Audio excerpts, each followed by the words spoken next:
Morning, good afternoon, and good evening to you. Welcome to the Full 100 TFH. You know where the truth's told. And today is Wednesday, the 24th of June, and it's a scorcher today in the UK. Guys, today's show is about giving you a progress report on all of our efforts. It's really important. When I attended the marches on Saturday, I spoke to a young lady who doesn't know what is going on outside of what we're doing.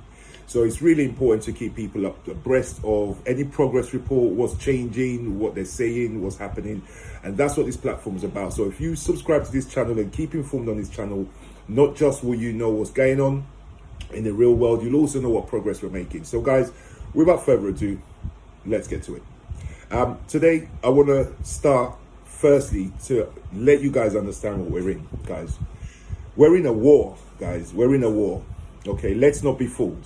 Okay, a line has been drawn, guys, between those who want things to stay the same and those of us who want things to change. Those who want things to stay the same are mostly whites, because there is no white without black. Even in the color world, there is no night without day. We don't call night night if day wasn't coming after. So white people are used to having blacks below them. Remove blacks below them, many of these white guys, many of these white people who are fighting change feel like, so who do we oppress now? Am I making sense now? Because it's been like that from white people, from the modern day white person 400 years in. That's all they've known. So in their minds, it's a bit like taking away, the chair that you sit on. If you had it's like taking all the chairs out of their home. They have got used to sitting on black people. As far as they're concerned, there is no white without black, and they need black to be white. So let's get on with the show today, guys. I want to start today with updates on arrests made. Many of you who have been to the marches, you hear Breonna Taylor's name called out at the marches. That's because she is one of the victims in this situation. So this is a no knock warrant. So it's a warrant they didn't need to knock on the door for. I'm also back to back going to bring you an update on Rayshard Brooks, who's the last young man who was shot. And also we've made progress on that. I want to stress how important these things are. These guys have been arrested immediately. They're being charged with the best charge they can get. The same charge I would have, capital murder or felony murder. Okay, so here's an update on Breonna's story. Take a look. A police officer has now been fired 3 months after the killing of an African-American woman. Breonna Taylor's death is one of several that sparked protests across the U.S. in recent weeks. The Louisville Metro Police Department chief said Officer Brett Hankinson displayed an extreme indifference to the value of human life when he wantonly fired 10 rounds. 2 other officers have been placed on administrative leave. Protesters and Taylor's family want all 3 officers to face charges. Welcome back. Like I said, back to back, here's Rayshard Brooks's story. Take a look. The answer is not more diversity and inclusion. It's now time for Black Lives Matter. Brooks' death comes during nationwide protests against systematic racism and police brutality, and less than a month after George Floyd died in the custody of the Minneapolis police. George Floyd complied. Rayshard Brooks ran. Yes, that's true. But they are both dead. And therein is the problem. Brooks was shot in the back by Officer Garrett Rolfe, one of the officers who responded to a call of a man asleep in his car at a Wendy's parking lot. Rolfe is facing a felony murder charge. He says he heard a gunshot and saw a flash and fired his weapon, fearing for his safety. Officer Devin Bronson is charged with aggravated assault. Guys, so you can see we're making progress. We're making progress. I mean, if obviously we need laws to change stuff. This is the beginning. We need to smell some progress. So those of you who are marching, go back out there this weekend, because we are winning. NASCAR is what we call stock car in the UK. NASCAR in America is a redneck sport, and I don't feel any way to say that. This is where they have the Confederate flag, the racist flag, and the ones who wanted to keep slaves, the Deep South. That flag that you see, the Confederate flag, this is where they fly it, because this is a solely Southern sport in America. They only have the one black driver, and he's not fully black, he's mixed race, which is why he probably was accepted. He's from South Carolina, I think. And so he races in NASCAR. Now, at the beginning of all of this, he called for the Confederate flag to be banned from that. And the governing body of the sport agreed with him, and they banned it. Since they banned it, the first race was just this weekend gone, okay? During that race, they found a noose in his garage where his car's repaired and everything else. But before the FBI got to the bottom of the story, everybody thought, because his name is actually Bubba Wallace. So he's got the typical Southern name. His name's Bubba Wallace. Look him up. He's one of the top racers, right? But great guy, because he's standing firm. The only black voice in millions of people that go to this race, yeah? And all the hundreds of drivers. He's the only black voice. But they got a few black people that visit the races.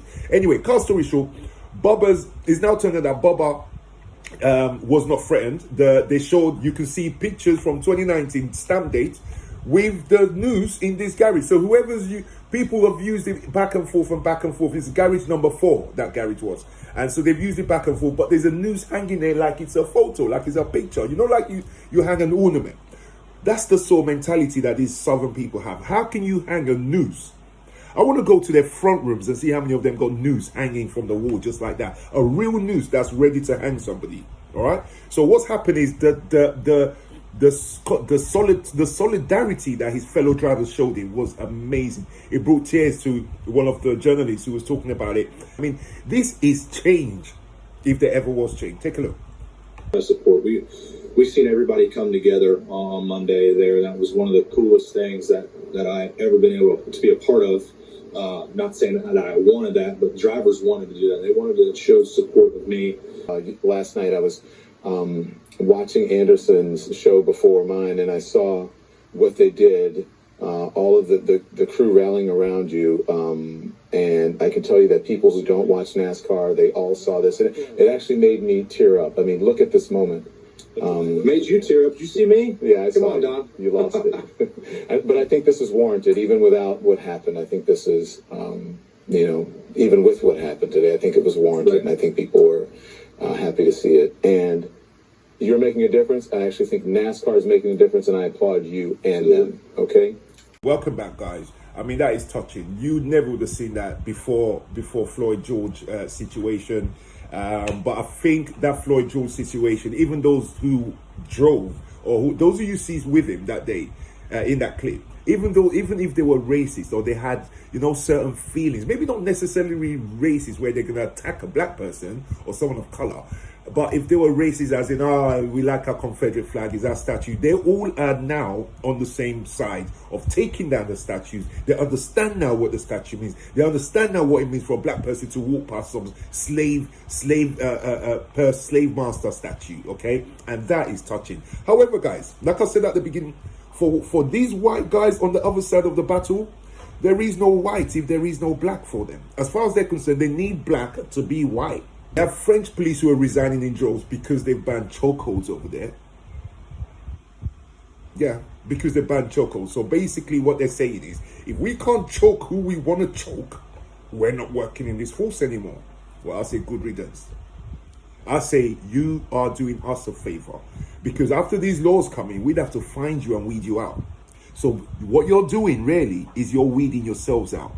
So thank you very much for that. The same is happening in America. Take a look, guys.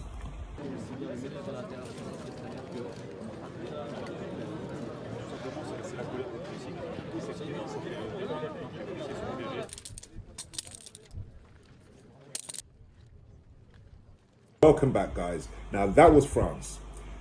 Now take a look at the liberty that this officer's crying, that no one's listening to them.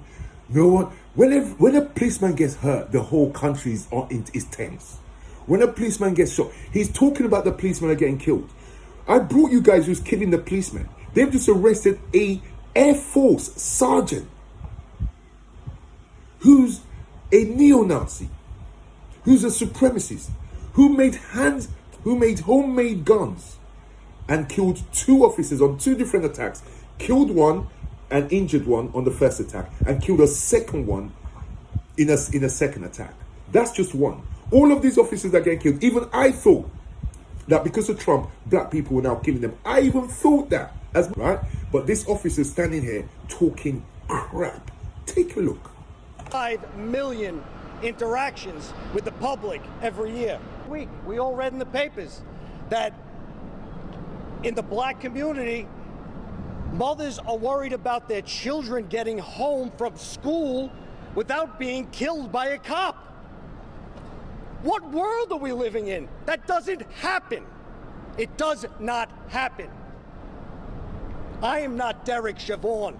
They are not him. He killed someone, treating us with some respect.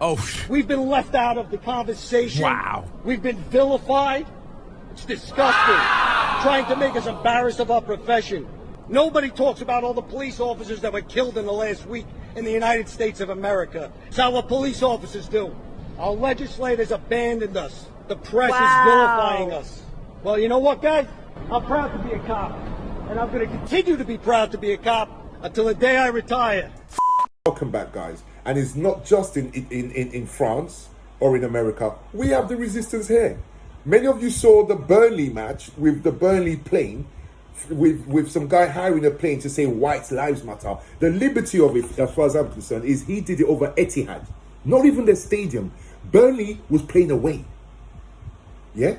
Manchester is a cosmopolitan city. So you got mix of everybody. Burnley, their football team is all white. So Burnley is a town that we have to look out for. All you Burnley supporters, I've got you guys on my radar because you're all bloody racist. And I'll tell you something else as well. You see, when my race offenders register comes on, right? You see that pilot, the way the law has to be done is that pilot will be as much in trouble as the person who paid him. So that pilot will refuse to do anything like that. Take a look.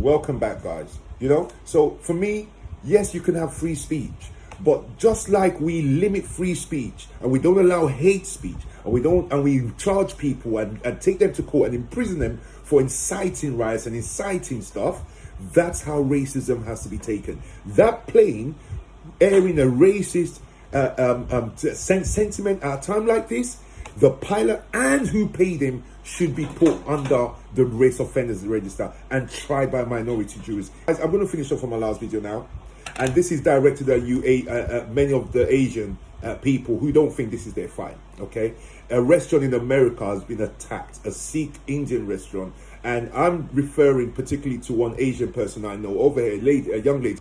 Take a look. Palace restaurant in Santa Fe, New Mexico sits smashed and destroyed by vandals who were suspected of being white supremacists. After trashing the place, they scribbled graffiti all over the walls with messages of hate, such as white power and the N-word and go back. I want to bring in now John Singh, whose family owns the restaurant, Cameron Brown as well, an assistant there. Gentlemen, thank you so much. Hate slurs all over the place. A statue of a goddess was beheaded, pictures gone, tables broken. Give us, I mean, listen, this is your family's restaurant here. What did you think when you saw this? Welcome back, guys. Guys, at this moment, I can genuinely say we don't need you if you think this is not your fight. Listen, guys, I'm going to wish you guys a fantastic week, a fantastic sunny week. We have a fantastic weekend coming up as well. I hope I see more of you at the marches. I will be at the marches, and I will find my way of putting our points across, as always. So, guys, let me say my goodbyes now, and I'll see you on my next video tomorrow. Take care and all the best. Bye-bye.